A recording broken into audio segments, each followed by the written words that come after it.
ദിലീപിന്റെ ഉടമസ്ഥതയിലുള്ള D cinemas അടച്ചുപൂട്ടാൻ തീരുമാനം. കെട്ടിട നിർമ്മാണത്തിലെ അപാകതകൾ ചൂണ്ടിക്കാട്ടി ചാലക്കുടി നഗരസഭാ കൗൺസിൽ യോഗത്തിലാണ് തീരുമാനം. വിശദാംശങ്ങളുമായി ദിൽജിത്ത് ചേരുന്നു. ദിൽജിത്ത്, എല്ലാ ചട്ടങ്ങളും ലംഘിച്ചുകൊണ്ടുള്ള ഭൂമി കയ്യേറ്റം അടക്കമുള്ള കാര്യത്തിൽ നിർമ്മാണ പ്രവർത്തനങ്ങളൊക്കെ നടത്തിയിരിക്കുന്നതൊക്കെ ബോധ്യപ്പെട്ടതിന്റെ അടിസ്ഥാനത്തിലാണ് ഇപ്പോൾ നടപടിയിലേക്ക് വന്നിരിക്കുന്നത്.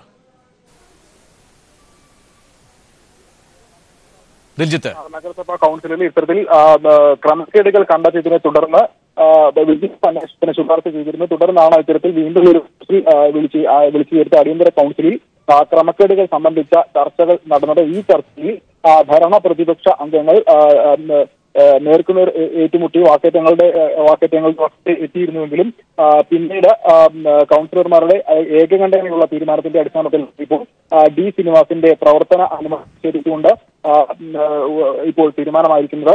ഒക്കുപേഷൻ സർട്ടിഫിക്കറ്റും ലൈസൻസ് അടക്കം റദ്ദ് ചെയ്തുകൊണ്ട് അടുത്ത ദിവസം മുതൽ തന്നെ ഡി സിനിമാസിന്റെ പ്രവർത്തനം നടത്താൻ നോട്ടീസ് നൽകും എന്നാണ് ഇപ്പോൾ കൗൺസിൽ തീരുമാനമെടുത്തിരിക്കുന്നത്. ഭരണ പ്രതിപക്ഷ കൗൺസിലർമാർ യോഗത്തിൽ എല്ലാ കൗൺസിലർമാരുടെയും വോട്ടോടുകൂടിയാണ് ഈ തീരുമാനം നഗരസഭാ കൗൺസിൽ പാസാക്കിയിട്ടുള്ളത്. കഴിഞ്ഞ ദിവസങ്ങളിൽ പുറത്തുവന്ന ആരോപണങ്ങൾ അത് പ്രകാരം തന്നെ 2007 നൽകിയ ഒരു അനുമതിയിൽ വീണ്ടും 2014 നിർമ്മാണം ആരംഭിക്കുമ്പോൾ കഴിഞ്ഞ UDF സർക്കാരിന്റെ കാലത്താണ് തിയേറ്ററിന്റെ നിർമ്മാണ പ്രവർത്തനങ്ങൾ ആരംഭിക്കുകയും അതോടൊപ്പം പ്രവർത്തന അനുമതി നേടിയെടുക്കുന്ന അടക്കമുള്ള കാര്യങ്ങൾ ഉണ്ടായിട്ടുള്ളത്. ചീഫ് ടൗൺ പ്ലാനർക്ക് നൽകിയിട്ടുള്ള രേഖകൾ, ആ രേഖകളിൽ പലതും ായിരുന്നുവെന്നും ആ സമയത്ത് ഉദ്യോഗസ്ഥരെ തെറ്റിദ്ധരിപ്പിച്ചാണ് ഈ അനുമതി നേടിയെടുത്തതെന്നും അടക്കമുള്ള ആരോപണങ്ങൾ മുമ്പ് ഉണ്ടായിരുന്നു. അതോടൊപ്പം ദിലീപ് ആ സമയത്തുണ്ടായിരുന്ന UDF കൗൺസിലർമാർക്ക് പണം നൽകിയെന്നതടക്കമുള്ള ആരോപണങ്ങൾ കഴിഞ്ഞ കൗൺസിലിൽ LDF കൗൺസിലർമാർ ഉന്നയിക്കുകയും ആ ആരോപണങ്ങളെ പറ്റി വിജിലൻസ് അന്വേഷണം നടത്താനായി സർക്കാരിന് ശുപാർശ ചെയ്യുമെന്നും പറഞ്ഞിരുന്നു. അത്തരത്തിലൊരു കത്ത് സർക്കാരിന് കൈമാറിയിട്ടുണ്ട്. ഇത്തരത്തിൽ വിജിലൻസ് അന്വേഷണം പൂർത്തിയാകുന്നതുവരെ ഇപ്പോൾ ഡി സിനിമാസിന്റെ പ്രവർത്തനം നിർത്തിവെക്കാനാണ് ഇപ്പോൾ കൗൺസിലിൽ ഭരണപക്ഷി അംഗങ്ങൾ LDF അംഗങ്ങൾ ഉന്നയിച്ചത്. ഡെപ്യൂട്ടി ചെയർമാൻ ഒരു ആവശ്യം മുമ്പോട്ട് ഉന്നയിച്ചപ്പോൾ ഭരണപക്ഷ അംഗങ്ങളും അതോടൊപ്പം തന്നെ എല്ലാ പ്രതിപക്ഷ അംഗങ്ങളും ഈ ഒരു ആവശ്യം അംഗീകരിച്ച വോട്ട് ചെയ്യുകയാണ്. ഇപ്പോൾ ഇത്തരത്തിൽ നഗരസഭയുടെ ഏകകണ്ഠേനയുള്ള തീരുമാനത്തിന്റെ അടിസ്ഥാനത്തിൽ അടുത്ത ദിവസം തന്നെ നാളെ പ്രവർത്തനം നിർത്തിവെക്കാനുള്ള ഒരു നോട്ടീസ് ഡി സിനിമാസിന് നൽകുകയും തുടർ നടപടികളിലേക്ക് കടക്കുകയും ചെയ്യും. ശരി ദിൽജിത്ത്, ദിലീപിന്റെ ഉടമസ്ഥതയിലുള്ള ഡി സിനിമാസ് അടച്ചുപൂട്ടാനാണ് ഇപ്പോൾ നഗരസഭാ കൗൺസിലിൽ തീരുമാനം ഐകകണ്ഠേന എടുത്തിരിക്കുന്നത്. മഞ്ജുവിന് മുൻപ് ദിലീപ് മറ്റൊരു വിവാഹം ചെയ്തിരുന്നുവെന്ന് സംശയം. പോലീസ് ഇക്കാര്യത്തിൽ അന്വേഷണം ആരംഭിച്ചു. അടുത്ത ബന്ധുവിനെയാണ് ദിലീപ് വിവാഹം ചെയ്തതെന്നും ആ പെൺകുട്ടി നിലവിൽ വിദേശത്തെന്നും പോലീസിന് സൂചന ലഭിച്ചു.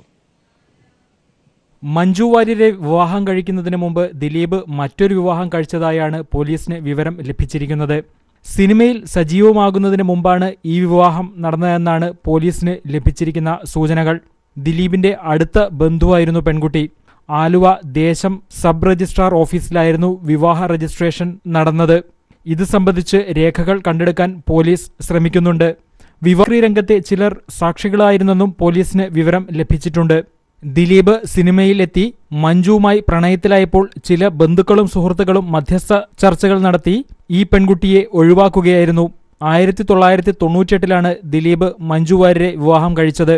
ആദ്യ ഭാര്യ ഇപ്പോൾ വിദേശത്തെന്നാണ് പോലീസ് പറയുന്നത്. ഇവരിൽ നിന്ന് പോലീസ് മൊഴിയെടുത്തേക്കും. കഴിഞ്ഞ ദിവസം ദിലീപിന്റെ സഹോദരി ഭർത്താവിൽ നിന്ന് പോലീസ് മൊഴിയെടുത്തിരുന്നു.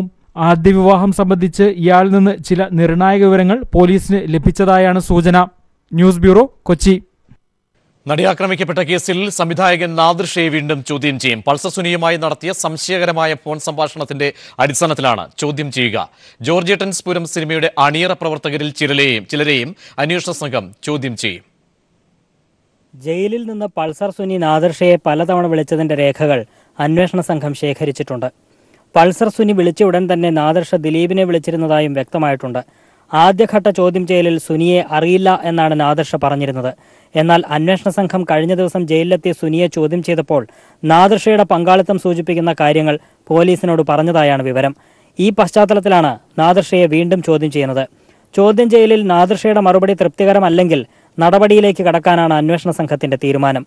അതേസമയം ദിലീപിന്റെ മാനേജർ അപ്പുണ്ണിയും കേസിൽ പ്രതിയാകുമെന്നാണ് സൂചന. ഗൂഢാലോചനയെക്കുറിച്ച് തനിക്ക് ഒന്നും അറിയില്ലെന്ന അപ്പുണ്ണിയുടെ മൊഴി പോലീസ് പൂർണ്ണമായും വിശ്വസിച്ചിട്ടില്ല. അപ്പുണ്ണിയുടെ ഫോൺ ഫോറൻസിക് പരിശോധനയ്ക്ക് അയച്ചിരിക്കുകയാണ്. ദിലീപും പൾസർ സുനിയും കൂടിക്കാഴ്ച നടത്തിയ ജോർജേട്ടൻ സ്പൂരം സിനിമയുടെ ലൊക്കേഷനിൽ ഉണ്ടായിരുന്ന ചില അണിയറ പ്രവർത്തകരിൽ നിന്നും ഉടൻ മൊഴിയെടുക്കും. News bureau, Kochi. സുരക്ഷാ ചെലവിലേക്കായി അബ്ദുൽ നാസർ മഅദനിയോട് 15 ലക്ഷത്തോളം രൂപ അടയ്ക്കാൻ ആവശ്യപ്പെട്ട കർണാടക സർക്കാരിന് സുപ്രീംകോടതിയുടെ രൂക്ഷ വിമർശനം. മകന്റെ വിവാഹത്തിൽ പങ്കെടുക്കാൻ കേരളത്തിൽ പോകാൻ അനുമതി നൽകിയ സുപ്രീംകോടതി ഉത്തരവ് നടപ്പാക്കാതിരിക്കാനാണോ കർണാടക സർക്കാരിന്റെ ശ്രമമെന്ന് കോടതി ചോദിച്ചു. മഅദനിക്കൊപ്പം പോകുന്ന ഉദ്യോഗസ്ഥരുടെ യാത്രാബത്തയും ദിനബത്തയും മാത്രം ഉൾപ്പെടുത്തി ന്യായമായ തുക എത്രയാണെന്ന് നാളെ അറിയിക്കണമെന്നും കോടതി നിർദ്ദേശിച്ചു. രോഗബാധിതയായ മാതാവിനെ കാണാനും മകന്റെ വിവാഹത്തിൽ പങ്കെടുക്കാനുമായി കേരളത്തിലേക്ക് പോകാനിരിക്കുന്ന അബ്ദുൽ നാസർ മദനിയിൽ നിന്നും ഭീമമായ തുക ഈടാക്കാനുള്ള കർണാടക സർക്കാർ നീക്കത്തിനാണ് സുപ്രീം കോടതിയിൽ നിന്നും തിരിച്ചടിയേറ്റത്. മദനിയിൽ നിന്നും ഇത്രയും തുക ഈടാക്കുന്നത് എന്ത് യുക്തിയുടെ അടിസ്ഥാനത്തിലാണെന്ന് കോടതി ആരാഞ്ഞു. അബ്ദുൽ നാസർ മദനി പോലീസുകാരുടെ തൊഴിൽദാതാവല്ലെന്നും വിചാരണ തടവുകാരന് സുരക്ഷ ഒരുക്കേണ്ടത് സംസ്ഥാനത്തിന്റെ ചുമതലയാണെന്നും കോടതി ചൂണ്ടിക്കാട്ടി. സുരക്ഷയ്ക്കായി മദനിക്കൊപ്പം പോകുന്ന പോലീസ് ഉദ്യോഗസ്ഥരുടെ യാത്രാബത്തയും ദിനബത്തയും മാത്രമേ ഈടാക്കാൻ പാടുള്ളൂ. ഈ തുക എത്രയാണ് എന്നുള്ള കാര്യം നാളെ കോടതിയെ അറിയിക്കണം. സുരക്ഷാ ചിലവിലേക്കുള്ള ന്യായമായ തുക മാത്രമേ മദനിയിൽ നിന്നും ഈടാക്കാൻ പാടുള്ളൂവെന്ന സുപ്രീം കോടതിയുടെ നിർദ്ദേശം കർണാടക സർക്കാർ ലംഘിക്കുകയാണ് ചെയ്തതെന്നും ജസ്റ്റിസ് എസ്.എ. ബോബ്ഡെ അധ്യക്ഷനായ ബെഞ്ച് നിരീക്ഷിച്ചു. മകന്റെ വിവാഹത്തിൽ പങ്കെടുക്കാൻ മദനിക്ക് കേരളത്തിൽ പോകാൻ അനുമതി നൽകിയ സുപ്രീം കോടതി ഉത്തരവ് നടപ്പാക്കാതിരിക്കാനാണോ കർണാടക സർക്കാരിന്റെ ശ്രമമെന്നും കോടതി ചോദിച്ചു. മദനിക്ക് കേരളം സുരക്ഷ നൽകേണ്ട കാര്യമില്ലെന്നും സുപ്രീം കോടതി വ്യക്തമാക്കി. നാളെ കർണാടക സർക്കാർ ചിലവ് കണക്ക് സമർപ്പിച്ചതിന് ശേഷം സുപ്രീം കോടതി മദനിയുടെ ഹർജിയിൽ വിധി പറയും. സുരക്ഷാ ചിലവിലേക്കായി 15 ലക്ഷം രൂപയോളം മദനി അടക്കണമെന്നായിരുന്നു കർണാടക സർക്കാർ ആവശ്യപ്പെട്ടത്. ഇതിനെ തുടർന്നാണ് ഇടപെടൽ ആവശ്യപ്പെട്ട് മദനി സുപ്രീം കോടതിയെ സമീപിച്ചത്. M Santhosh, news bureau, Delhi. Madani വിഷയത്തിൽ സുപ്രീം കോടതി നടത്തിയ പരാമർശം ഏറെ സ്വാഗതാർഹവും ആശ്വാസകരവുമെന്ന് PDP സംസ്ഥാന ഉപാധ്യക്ഷൻ പൂന്തുറ സിറാജ്. സുപ്രീം കോടതി പരാമർശം കർണാടക ഭരണകൂടത്തിനേറ്റ കടുത്ത പ്രഹരമാണ്. സുപ്രീം കോടതി പരാമർശത്തിന്റെ അടിസ്ഥാനത്തിൽ സിദ്ധാരാമയ്യ മുഖ്യമന്ത്രി സ്ഥാനം രാജിവെക്കണമെന്നും പൂന്തുറ സിറാജ് ആവശ്യപ്പെട്ടു. മഅദനിയെ മാനസികമായും ശാരീരികമായും ദ്രോഹിക്കുന്ന നടപടിയാണ് കർണാടക സർക്കാർ സ്വീകരിക്കുന്നതെന്നും സിറാജ് പറഞ്ഞു. മഅദനിക്ക് കേരളത്തിലേക്ക് വരാൻ കഴിയുമെന്ന പ്രതീക്ഷയുണ്ടെന്നും സിറാജ് വാർത്താ സമ്മേളനത്തിൽ പറഞ്ഞു. സുപ്രീം കോടതിയുടെ അതിരൂക്ഷമായിട്ടുള്ള പരാമർശം കർണാടക ഭരണകൂടത്തിനേറ്റ കനത്ത പ്രഹരമാണ്. കർണാടക ഭരണകൂടത്തിനേറ്റ മുഖത്തെ അടിയാണ്. അതിരൂക്ഷമായിട്ടുള്ള പരാമർശമാണ്. മാന്യതയുടെ ഒരല്പമെങ്കിലും കണിക ബാക്കിയുണ്ടെങ്കിൽ നീതിന്യായ സംവിധാനത്തെ ആദരിക്കുകയും ബഹുമാനിക്കുകയും ചെയ്യുകയാണെങ്കിൽ കർണാടക മുഖ്യമന്ത്രി സിദ്ധാരാമയ്യ സുപ്രീം കോടതിയുടെ അതിരൂക്ഷമായ പരാമർശത്തിൻ്റെ വെളിച്ചത്തിൽ തൽസ്ഥാനം രാജിവെച്ച് ഒഴിയേണ്ടുന്നതാണ്. അബ്ദുൽ നാസർ മഅദനിയോട് ബാംഗ്ലൂർ സിറ്റി പോലീസ് ആവശ്യപ്പെട്ടത് കർണാടക മുഖ്യമന്ത്രി സിദ്ധാരാമയ്യ അറിഞ്ഞിരുന്നില്ലെന്ന് പ്രതിപക്ഷ നേതാവ് രമേശ് ചെന്നിത്തല. തുക കുറച്ചു നൽകാമെന്ന് ഉറപ്പ് ലഭിച്ചിട്ടുണ്ടെന്നും ഇക്കാര്യം മുഖ്യമന്ത്രിയെയും PDP ഭാരവാഹികളെയും അറിയിച്ചിട്ടുണ്ടെന്നും ചെന്നിത്തല മലപ്പുറത്ത് പറഞ്ഞു. ബാംഗ്ലൂർ സിറ്റി പോലീസ് കമ്മീഷണറാണ് ഈ വൻ തുക നൽകണമെന്ന് ആവശ്യപ്പെട്ടുകൊണ്ടുള്ള കത്ത് കൊടുത്തിട്ടുള്ളത്. ഞാൻ അപ്പോൾ തന്നെ കർണാടക മുഖ്യമന്ത്രിയും സിദ്ധരാമയ്യയുമായി ബന്ധപ്പെട്ടു. ഇന്നലെ രാത്രിയിൽ അദ്ദേഹത്തിൻ്റെ ഓഫീസ് എന്നെ അറിയിച്ചത് ഈ തുക കുറയ്ക്കാൻ ഗവൺമെൻറ് തയ്യാറാകും എന്നുള്ളതാണ്. സാധാരണ ബാംഗ്ലൂർ സിറ്റി പോലീസ് കമ്മീഷണർ എടുത്ത നടപടി മുഖ്യമന്ത്രിയുടെ ശ്രദ്ധയിൽപ്പെട്ടില്ലായിരുന്നു ഞാൻ ഈ പറയുന്ന സമയം വരെ. അതിനുശേഷം അത് കുറയ്ക്കാമെന്ന് പറഞ്ഞിരുന്നായിരുന്നു. ഞാൻ ആ വിവരം PDP നേതാക്കളെ അറിയിച്ചതാണ്. കേരള മുഖ്യമന്ത്രിയോട് ഞാൻ ഈ കാര്യം സംസാരിച്ചു. പ്രവാസി പ്രോക്സി വോട്ടിനെതിരെ CPIM പ്രോക്സി വോട്ട് പണാധിപത്യത്തിന് വഴിതെളിക്കും. CPIM general secretary Sitaram Yechury വ്യക്തമാക്കി. എംബസികളിൽ വോട്ട് ചെയ്യാൻ അനുവദിക്കണമെന്നും അദ്ദേഹം വ്യക്തമാക്കി. വിശദാംശങ്ങളുമായി എം സന്തോഷ് ചേരുന്നു. സന്തോഷ്, പ്രോക്സി വോട്ടിംഗ് സമ്പ്രദായത്തിൽ കാണുന്ന ശരിയില്ലായ്മ ഏത് രീതിയിലാണ് CPIM ചൂണ്ടിക്കാട്ടുന്നത്? പ്രജീഷ്, ഇന്നലെ ചേർന്ന കേന്ദ്ര മന്ത്രിസഭാ യോഗം പ്രവാസികൾക്ക് നാട്ടിലുള്ള പകരക്കാരനെ വെച്ച് വോട്ട് ചെയ്യാനുള്ള സംവിധാനം ഒരുക്കുന്ന പ്രോക്സി വോട്ടിംഗ് സംവിധാനം ഉൾപ്പെടുത്തി ജനപ്രാതിനിധ്യ നിയമം ഭേദഗതി ചെയ്യാൻ തീരുമാനിച്ചിരുന്നു. ഇതിനെതിരെയാണ് ഇപ്പോൾ CPIM രംഗത്തെത്തിയിരിക്കുന്നത്. CPIM ചൂണ്ടിക്കാണിക്കുന്ന വിഷയങ്ങൾ ഇതാണ്. ഈ പ്രോക്സി വോട്ട് സംവിധാനത്തെ പറ്റി നേരത്തെ തന്നെ നിരവധി ചർച്ചകൾ പാർലമെന്റിൽ ഉൾപ്പെടെ നടന്നിട്ടുള്ളതാണ്. ഈ ചർച്ചകളിൽ ഉയർന്നു വന്ന പ്രധാന വിഷയം പ്രോക്സി വോട്ട് സംവിധാനം ദുരുപയോഗം ചെയ്യാനുള്ള സാധ്യത വളരെ കൂടുതലാണ്. ഇത് പണാധിപത്യത്തിന് ഉൾപ്പെടെ വഴിതെളിക്കാനിടയാക്കും. ഇത് കൂടാതെ വിദേശത്തുള്ള പലരുടെയും പാസ്പോർട്ട് തൊഴിൽ ഉടമകളുടെ അല്ലെങ്കിൽ സ്ഥാപന മേധാവികളുടെ എല്ലാം കൈവശമാണ്. അതുകൊണ്ട് തന്നെ പൂർണ്ണമായും ഈ തിരഞ്ഞെടുപ്പിൽ അവസരം ഉപയോഗപ്പെടുത്താൻ ഇവർക്ക് സാധിക്കില്ല. അതുകൊണ്ട് ഈ പ്രോക്സി വോട്ടിംഗ് സംവിധാനത്തിന് പകരം എംബസികളിൽ വോട്ട് ചെയ്യാനുള്ള സൗകര്യം ഒരുക്കണമെന്നാണ് CPM general secretary Sitaram Yechury ആവശ്യപ്പെട്ടിരിക്കുന്നത്. പല രാജ്യങ്ങളിലും ഇത്തരത്തിലുള്ള സംവിധാനം ഇപ്പോൾ നിലവിലുണ്ട്. അതാത് രാജ്യങ്ങളിലെ എംബസികളിൽ വെച്ച് വോട്ട് ചെയ്യാനുള്ള സൗകര്യം ഒരുക്കുന്ന സംവിധാനമുണ്ട്. ദില്ലിയിലെ തന്നെ പല വിദേശ എംബസികളിലും ഇത്തരത്തിൽ തിരഞ്ഞെടുപ്പ് സമയത്ത് വോട്ടിംഗ് സംവിധാനം ഒരുക്കി നൽകാറുണ്ട്. അത്തരത്തിൽ എംബസികളിൽ വെച്ച് വോട്ട് ചെയ്യാനുള്ള സംവിധാനം ഒരുക്കുകയാണ് പ്രവാസികൾക്ക് ചെയ്തു കൊടുക്കേണ്ടത് എന്നാണ് CPM general secretary Sitaram Yechury ഇപ്പോൾ ആവശ്യപ്പെട്ടിരിക്കുന്നത്. പ്രജേഷ്. ശരി, സന്തോഷ്. പ്രോക്സി വോട്ട് രേഖപ്പെടുത്താൻ അനുമതി നൽകിയ തീരുമാനം സ്വാഗതാർഹമെന്ന് പ്രവാസി വോട്ടവകാശത്തിനായി സുപ്രീംകോടതിയെ സമീപിച്ച ഡോക്ടർ ഷംസീർ വയലിൻ. കാലക്രമേണ പ്രവാസികൾക്ക് നേരിട്ട് വോട്ട് ചെയ്യാനുള്ള അവസരം ലഭിക്കുമെന്നാണ് പ്രതീക്ഷിക്കുന്നത്. പ്രവാസികളും വോട്ട് ബാങ്ക് ആകുന്നതോടെ അവരുടെ പ്രശ്നങ്ങളും പരാതികളും വേഗം പരിഹരിക്കപ്പെടുമെന്നും അദ്ദേഹം കൊച്ചിയിൽ പറഞ്ഞു. പ്രോക്സി വോട്ടിംഗ് NRIസിന് വേണ്ടിയിട്ട് അപ്രൂവ് ചെയ്തു എന്നുള്ളൊരു നല്ല വാർത്തയാണ് നമ്മൾക്ക് എല്ലാവർക്കും കേൾക്കാൻ പറ്റിയത്. അതിൽ വളരെയധികം സന്തോഷമുണ്ട്. ഇത്രയും ഒരു ക്യാബിനറ്റ് അപ്രൂവ് ചെയ്ത സ്ഥിതിയിൽ ഒന്നെങ്കിൽ ഈ സെഷനിൽ കൊണ്ടുവരാനോ അല്ലെങ്കിൽ ഒരു മൺസൂൺ സെഷനിലെങ്കിലും ഇത് കൊണ്ടുവന്ന് നടപ്പാക്കുമെന്നാണ് പ്രതീക്ഷിക്കുന്നത്. പ്രവാസികൾ ഒരു വോട്ട് ബാങ്ക് ആയിട്ട് മാറിക്കഴിഞ്ഞാൽ നമ്മൾ ഇതുവരെയുള്ള ആവശ്യങ്ങളും പരാതികളൊക്കെ ഇനി വളരെ പ്രാധാന്യത്തോടു കൂടി ഗവൺമെന്റുകൾ നോക്കി കാണേണ്ടി വരും. കാരണം ഒരു എത്രയോ വർഷമായിട്ട് നടക്കുന്ന വോട്ട് ബാങ്ക് പൊളിറ്റിക്സിൽ NRIസിന് ഒരു റോളും ഇതുവരെ ഉണ്ടായിരുന്നില്ല. അപ്പോൾ ഇത് കാരണം ഒരു പുതിയ ഒരു ഡൈനമിക്സ് ഇലക്ഷൻസിൽ വരാൻ സാധ്യതയുണ്ടെന്നാണ് എൻ്റെ കണക്കുകൂട്ടൽ. സംസ്ഥാനത്തെ ജുവലറികളിൽ ലീഗൽ ആൻഡ് മെട്രോളജി വിഭാഗത്തിന്റെ പരിശോധന. സംസ്ഥാനത്ത് 230 ജുവലറികൾ നടത്തിയ പരിശോധനയിൽ അളവ് തൂക്കവുമായി ബന്ധപ്പെട്ട് നിരവധി ക്രമക്കേടുകളാണ് കണ്ടെത്തിയത്. സ്വർണ്ണാഭരണങ്ങൾ തൂക്കി നൽകുന്ന ത്രാസുകൾ സീൽ ചെയ്യാത്തതും സ്വർണത്തിന്റെ ക്യാരറ്റ് രേഖപ്പെടുത്തി നൽകാത്തതും ഉൾപ്പെടെയുള്ള ക്രമക്കേടുകൾ പരിശോധനാ സംഘം കണ്ടെത്തി. ക്രമക്കേടുകൾ കണ്ടെത്തിയ 95 ജ്വല്ലറികൾക്കെതിരെ കേസെടുത്തിട്ടുണ്ട്. ജ്വല്ലറികളെക്കുറിച്ച് ചില പരാതികൾ ലഭിച്ചതിനെ തുടർന്നായിരുന്നു പരിശോധന. വരും ദിവസങ്ങളിലും പരിശോധന തുടരുമെന്ന് ലീഗൽ മെട്രോളജി വകുപ്പ് ഉദ്യോഗസ്ഥർ അറിയിച്ചു. നടിക്കെതിരായ പരാമർശത്തിൽ PC ജോർജ് MLAക്കെതിരെ കേസെടുക്കുന്നതിനെക്കുറിച്ച് സംസ്ഥാന വനിതാ കമ്മീഷൻ നിയമോപദേശം തേടി. വനിതാ commission chairperson MC Josephine law ഓഫീസർക്ക് അടിയന്തര നടപടി സ്വീകരിക്കാൻ നിർദ്ദേശം നൽകി. ആലപ്പുഴ പ്രസ് ക്ലബ്ബിൽ നടന്ന വാർത്താസമ്മേളനത്തിലാണ് PC ജോർജ് കൊച്ചിയിൽ ആക്രമിക്കപ്പെട്ട നടിയെ അപമാനിച്ചുകൊണ്ടുള്ള പ്രസ്താവന നടത്തിയത്.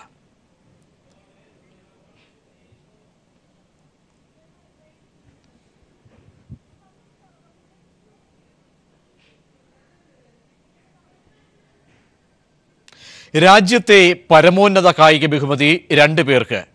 പാരാ അത്ലറ്റ് താരം ദേവേന്ദ്ര ജജോയി, മുൻ hockey team captain Sardar Singh എന്നിവരാണ് ഖേൽരത്നയ്ക്ക് അർഹരായത്. വനിതാ ക്രിക്കറ്റ് താരം ഹർമൻപ്രീത് കൗർ ഉൾപ്പെടെ 17 പേർ അർജുന പുരസ്കാരത്തിന് അർഹരായി. എന്നാൽ ഒരു മലയാളി താരം പോലും പുരസ്കാര പട്ടികയിൽ ഇടം നേടിയില്ല. പ്രമുഖ വ്യവസായി VM രാധാകൃഷ്ണന്റെ പാലക്കാട്ടെ വീട്ടിലും സ്ഥാപനങ്ങളിലും റെയ്ഡ്. എൻഫോഴ്സ്മെന്റാണ് പരിശോധന നടത്തിയത്.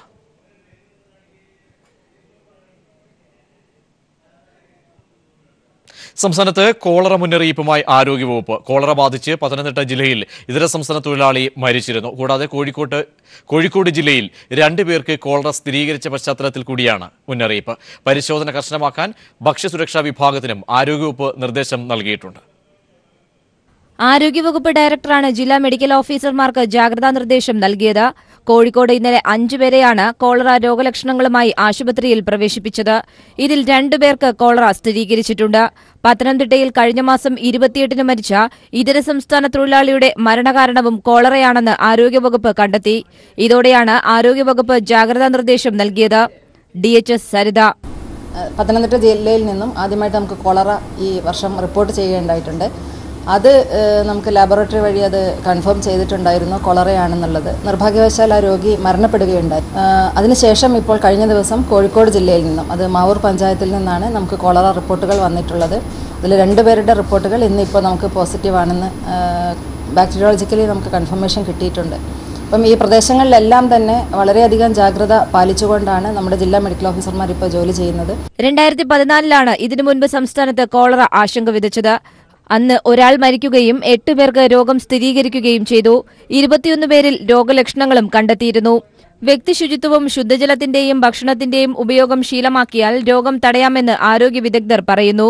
വിപുലമായ ബോധവൽക്കരണ പ്രവർത്തനങ്ങൾക്കാണ് ആരോഗ്യവകുപ്പ് തുടക്കം കുറിച്ചിരിക്കുന്നത്. സംസ്ഥാനത്തെ ഹോട്ടലുകൾ, ജ്യൂസ് പാർലറുകൾ, ബേക്കറികൾ, പാതയോര ഭക്ഷ്യവിൽപ്പന കേന്ദ്രങ്ങൾ എന്നിവിടങ്ങളിൽ പരിശോധന കർശനമാക്കാൻ ഭക്ഷ്യസുരക്ഷാ വിഭാഗത്തിനും ആരോഗ്യവകുപ്പ് നിർദ്ദേശം നൽകിയിട്ടുണ്ട്. News bureau, Thiruvananthapuram. PU ചിത്രയെ ലോകമീറ്റിൽ പങ്കെടുപ്പിക്കണമെന്ന സിംഗിൾ ബെഞ്ച് ഉത്തരവ് ഹൈക്കോടതി ഡിവിഷൻ ബെഞ്ച് റദ്ദാക്കി. ഉത്തരവ് നടപ്പാക്കാനുള്ള സാങ്കേതിക ബുദ്ധിമുട്ടുകൾ പരിഗണിച്ചാണ് നടപടി.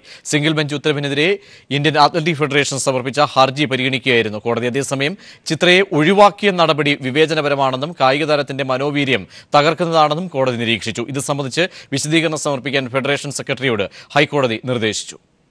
സിംഗിൾ ബെഞ്ച് വിധിക്കെതിരെ ഇന്ത്യൻ അത്ലറ്റിക് ഫെഡറേഷൻ സമർപ്പിച്ച അപ്പീൽ ഹർജിയാണ് ചീഫ് ജസ്റ്റിസ് അധ്യക്ഷനായ ഡിവിഷൻ ബെഞ്ച് പരിഗണിച്ചത്. വാദത്തിനിടെ ഫെഡറേഷന്റെ നടപടികളിൽ കോടതി അതൃപ്തി രേഖപ്പെടുത്തി. ഇന്ത്യൻ താരങ്ങൾ മീറ്റിൽ പങ്കെടുക്കുന്നതിന് മുൻപ് തന്നെ ഫെഡറേഷൻ അവരെ തോൽപ്പിച്ചുവെന്ന് വാദത്തിനിടെ കോടതി പരാമർശിച്ചു. ഗുണ്ടൂർ മീറ്റിൽ ചിത്രയുടെ പ്രകടനം പോരെന്ന ഫെഡറേഷന്റെ നിലപാട് ഫ്യൂഡലിസ്റ്റ് നിലപാടാണെന്നും കോടതി വിമർശിച്ചു.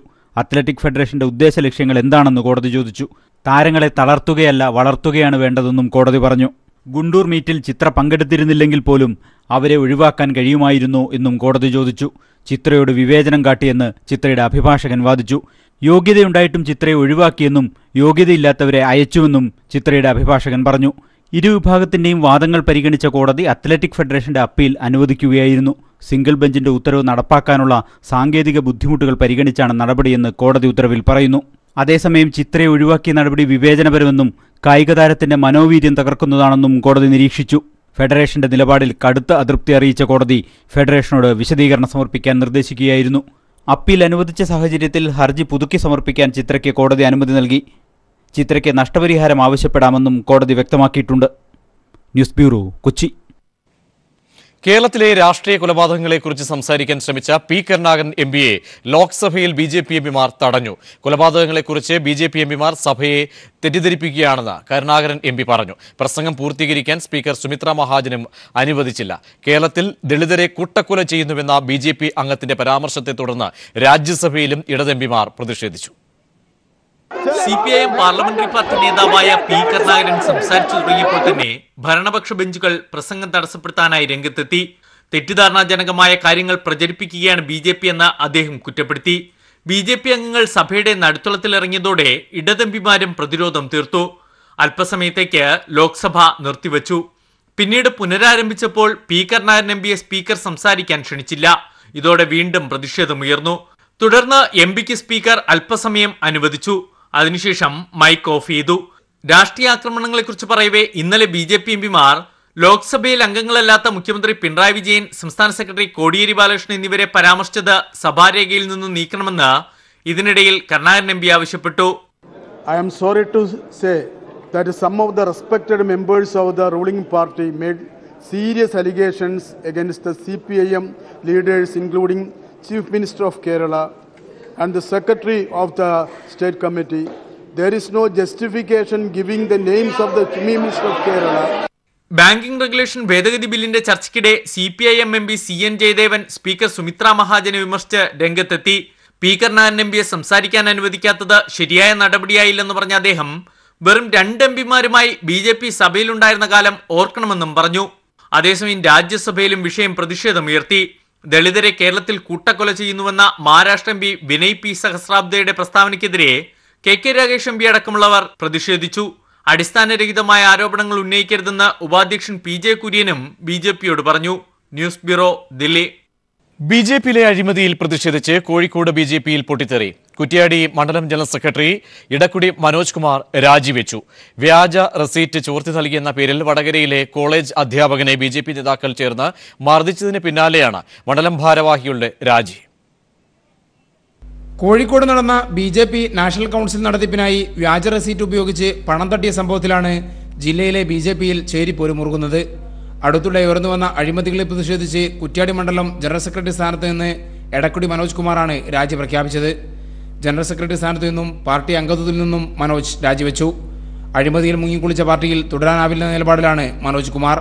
ഇന്ത്യയുടെ പാർട്ടിയുടെ ചരിത്രത്തിൽ, കേരളത്തിലെ പാർട്ടിയുടെ ചരിത്രത്തിൽ ഇത്രയും അപമാനത്തിന്റെ പടുകുഴിയിലേക്ക് പാർട്ടിയെ എത്തിപ്പെട്ട ഒരു സംഭവം ഇത്ര ദിവസവുമായിട്ട് പാർട്ടിക്കുള്ളിലെ കുലംകുത്തികളെ കണ്ടെത്താൻ വേണ്ടി ഒരു കമ്മീഷനെ നിയമിച്ചോ പാർട്ടി? ഇത്തരത്തിലുള്ള നിസ്സംഗാവസ്ഥയിലേക്ക് പോകുന്ന സമയത്ത് ധാരാളം പ്രവർത്തകന്മാരും നേതാക്കന്മാരും വളരെ നിരാശയിലാണ്. വമ്പിച്ച നീറ്റൽ അനുഭവപ്പെടുന്നുണ്ട് പാർട്ടിക്കുള്ളിൽ. ഭാവി പരിപാടികൾ ആലോചിച്ച് തീരുമാനിക്കുമെന്നും മനോജ് കുമാർ വ്യക്തമാക്കി. വ്യാജ റസീത് ചോർത്ത് നൽകിയെന്നാരോപിച്ച് കഴിഞ്ഞ ദിവസം വടകര ചെരണ്ടത്തൂർ MHES കോളേജ് അധ്യാപകനും BJP ബൂത്ത് പ്രസിഡന്റുമായ ശശികുമാറിനെ BJP നേതാക്കൾ മർദ്ദിച്ചിരുന്നു. സംഭവത്തിൽ കുറ്റ്യാടി മണ്ഡലം പ്രസിഡന്റ് PP മുരളി അടക്കം 15 പേർക്കെതിരെ പയ്യോളി പോലീസ് കേസെടുത്ത് അന്വേഷണം നടത്തി വരികയാണ്. വ്യാജ റസീറ്റില്ലെന്ന് BJP സംസ്ഥാന നേതൃത്വം ആണയിടുമ്പോഴാണ് ഇതുമായി ബന്ധപ്പെട്ട വിവാദം കോഴിക്കോട് BJPയിൽ പുകയുന്നത്. AK Latheesh, Kozhikode. South Indian bank വാർഷികത്തോടനുബന്ധിച്ച് ഏർപ്പെടുത്തിയ സ്ത്രീ ശക്തി പുരസ്കാരങ്ങൾ നടൻ മമ്മൂട്ടി കൊച്ചിയിൽ വിതരണം ചെയ്തു. വിവിധ മേഖലയിൽ മികവ് തെളിയിച്ച അഞ്ജു ബോബി ജോർജ്, ഗായിക സുജാത മോഹൻ, കളരി പരിശീലക മീനാക്ഷി ഗുരുക്കൾ എന്നിവർക്കാണ് പുരസ്കാരങ്ങൾ സമ്മാനിച്ചത്. വനിതകൾക്ക് മാത്രമായുള്ള വായ്പാ പദ്ധതി മമ്മൂട്ടിയും ചീമാട്ടി CEO ബിന കണ്ണനും ചേർന്ന് ഉദ്ഘാടനം ചെയ്തു. South Indian bank CEO Vijeeb Mathew അധ്യക്ഷത വഹിച്ചു. എക്സിക്യൂട്ടീവ് വൈസ് പ്രസിഡന്റുമാരായ തോമസ് K ജോസഫ്, G ശിവകുമാർ എന്നിവർ പ്രസംഗിച്ചു. DGPയെ നിരന്തരം ഫോണിൽ വിളിച്ച് ശല്യം ചെയ്ത യുവാവിനെ പോലീസ് കസ്റ്റഡിയിലെടുത്തു. ആലുവ സ്വദേശി നിഷാദിനെയാണ് പോലീസ് കസ്റ്റഡിയിലെടുത്തത്. നിരന്തരമായി ഫോണിലൂടെ DGPയെ വിളിച്ച് ദിലീപിന് അനുകൂലമായി സംസാരിക്കുകയാണ് ഇയാൾ ചെയ്തിരുന്നത്. ഇയാൾക്ക് മാനസിക പ്രശ്നം ഉള്ളതായി സംശയിക്കുന്നു. ആലുവ പോലീസ് ഇയാളെ ചോദ്യം ചെയ്തു വരികയാണ്.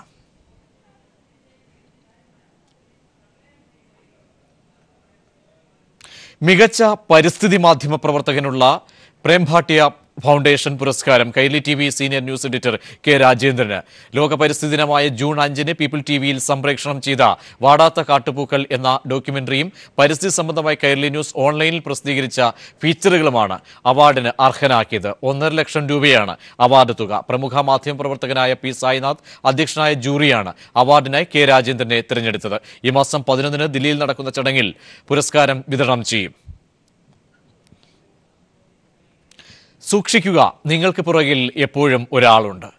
ബിഹൈൻഡ് എന്ന ഷോർട്ട് ഫിലിം പ്രേക്ഷകരെ ചിന്തിപ്പിക്കും.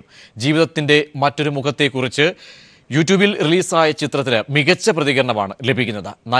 നായക കഥാപാത്രമായി എത്തിയ സുജീഷ് കുന്നുമക്കര കാഴ്ചക്കാരുടെ കയ്യടി നേടുന്നു.